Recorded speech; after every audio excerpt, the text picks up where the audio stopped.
Senang kan?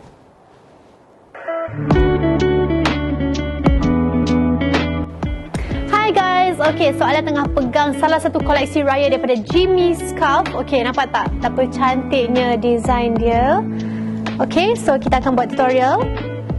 Lipat seperti biasa, macam terubal biasa. Okay, lepas tu kita akan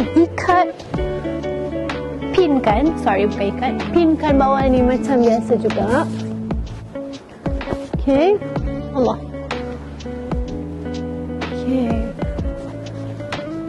kita akan pinkan dia.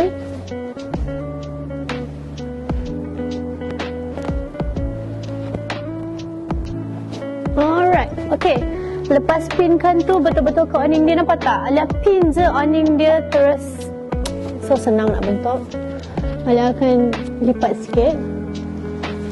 Belah sini pun sama. Okay, so yang ni kita bawa ke belakang dulu. Yang ni kita akan bukakan dia macam ni. Dan kita akan pinkan ke atas bahu. Okay.